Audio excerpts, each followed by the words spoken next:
Hello, I'm Dr. Judy Ho, and welcome to Mental Health Bites. In this podcast, we'll cover timely mental health topics. I'll answer one of your burning questions, and I'll leave you with an actionable tip to improve your mental health and wellness every single day.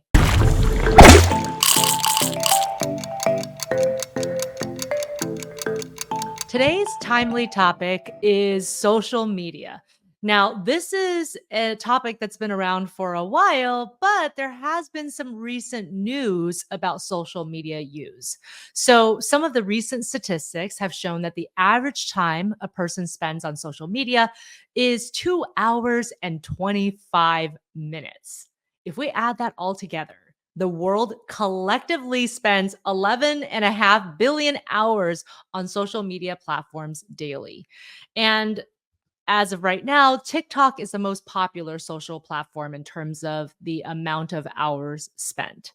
So, this is not necessarily news, but what is news is that just a few weeks ago, our Surgeon General, Dr. Vivek Murthy, has essentially put out an op ed as well as an official announcement that he thinks that we should have a new advisory, a type of advisory on social media platforms, so that when you sign in, you essentially get a type of black box warning that they have, for example, on tobacco products, warning you about the potential harms of social media. And I want to just read a little bit from his press release.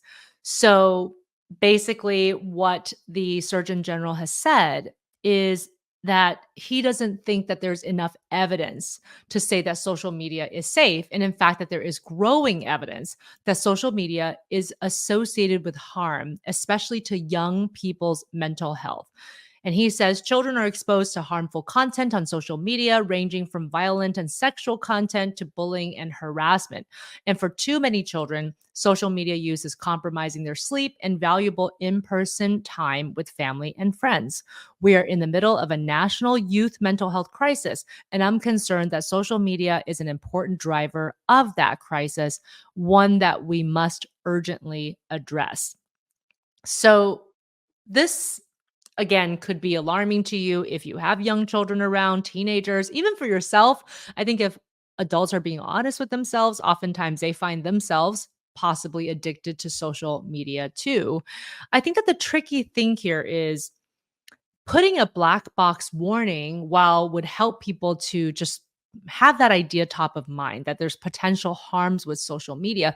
It's not necessarily the same as tobacco products where there's a very direct delineation from using the tobacco product to a number of different types of physical ailments and harms.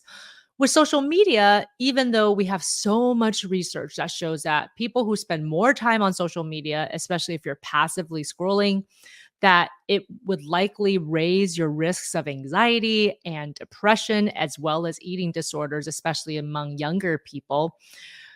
There also isn't a ton of great studies that are longitudinal over time showing, for example, are these individuals who are also consuming more social media than the average person and in a passive way, were they already at risk for anxiety and depression? Did they already have signs of anxiety and depression prior to getting on the platform? So, until we have that information, it's kind of like the Surgeon General said, we don't have complete and perfect information, but that doesn't mean we shouldn't take action. That totally makes sense. In the real world, we very, very seldomly have perfect and complete information, and yet we still have to make big decisions.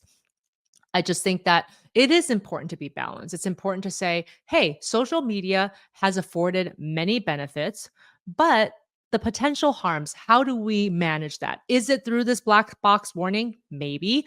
Or is it through individually in your households demonstrating that social media shouldn't be the end all for everything?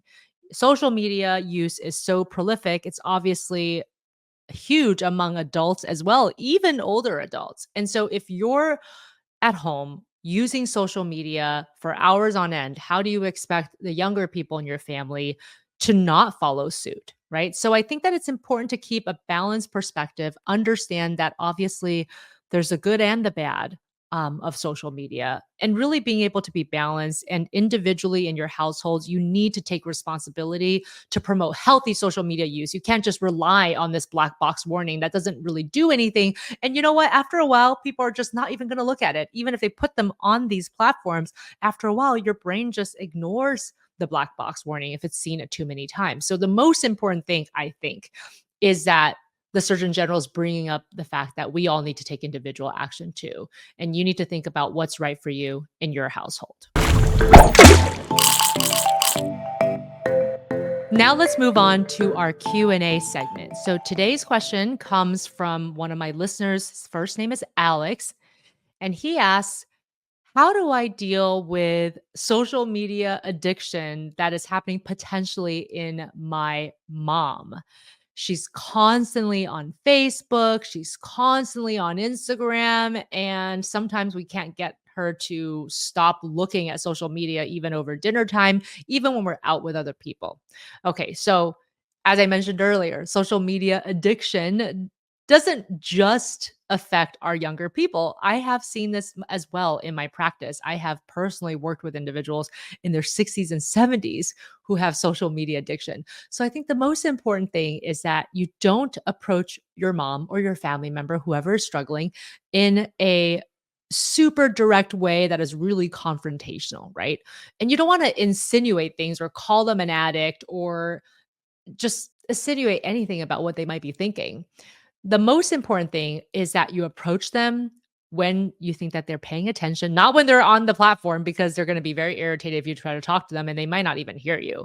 So get them at a good time where they're being attentive to you, able to actually focus on what you're saying. And you should open the conversation by just stating an observation, something that you saw, but not interpret it, right? So, hey, mom, I've noticed that over the last few weeks, you've been on social media a couple of hours a day, maybe even more. What do you think that's about? It's so important that you don't interpret that. Oh, that means you're an addict and this is terrible, or saying something about their character that's negative. Ask them to respond and reflect upon that. And this, by the way, is a therapist trick. If you just ask this open ended question and then you stay comfortable as much as possible anyway with the silence, eventually they're going to say something. And that's the most important piece, is to just start the dialogue without judgment, right? So the first piece is just to get them to talk about, have they noticed it? What do they think? When you insinuate an intention, something about their character or personality, they're going to be on the defensive right away. So the point is to not get them to be defensive. The point is to get them talking and to reflect on their own behavior. And once you guys are able to dialogue with that, the next step is not to say, well, I think you should stop using social media. The next step is to say, well, what can I do to help? Especially if they're saying, yeah, I'm a little bit aware that this is an issue, or yeah, it's taking up a lot of my time. The next step is just to say, okay, well, is there anything I can do to help? Instead of saying what you think you should do, let them decide how you should help. And that's going to make that conversation go a lot smoother. Good luck with that. And now for today's quick tip to boost your mental wellness. Since we've been talking about social media and using it in a balanced way, why not try a social media fast? And before you say, no, that's not for me, and I really need my social media, just know that you can do this in any increment of time that feels comfortable for you. And if you're concerned that maybe you're not going to be able to hold out for a whole day, nobody says you have to do a whole day. You can just do half a day. You can do 2 hours, wherever you think is a good place for you to start your journey. So, just a few tips on how to do your social media fast. First, ask yourself the question of, why do I think this might be of benefit? How do you think being on a brief social media fast will benefit your life, your relationships, your productivity? Jot down everything, all the rationale for why this is important. That's going to be important for you to refer back to later, especially when you start to get that itch of wanting to open up one of your apps. The second tip is to make sure that you plan in advance. If you know that it's going to be a day where you just can't be off of social media. Maybe part of it is something that you do for work. Don't schedule it on a weekday. Schedule it on a day when you know that you're going to have time to plan other thoughtful and connected in-person activities. Third, enlist a buddy. Sometimes it's helpful to get somebody to get in on this journey with you. So ask somebody in your family, a best friend, hey, do you want to do a social media fast with me on Saturday? That's also a great time to plan something with that person, a quality event that you can do together, an activity you can do together in real life.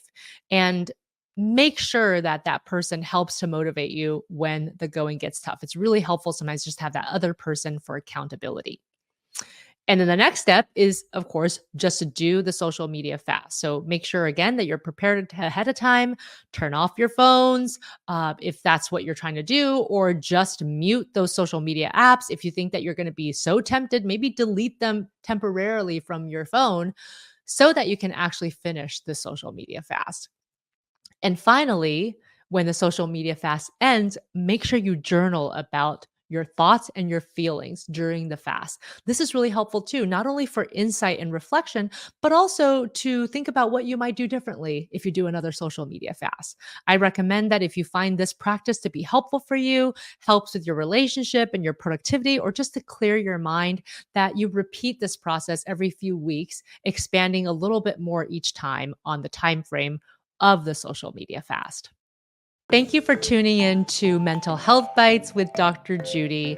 So excited that you're here. If you liked what you heard and found it to be helpful, please subscribe so that you don't miss any new episodes. And if you have any ideas about what I should cover in an upcoming episode, or you have a question for me that you'd like me to answer on my podcast, you can reach me on my website at drjudyho.com, or you can hit me up on social media at Dr. Judy Ho. Until next time, take care of your mental wellness.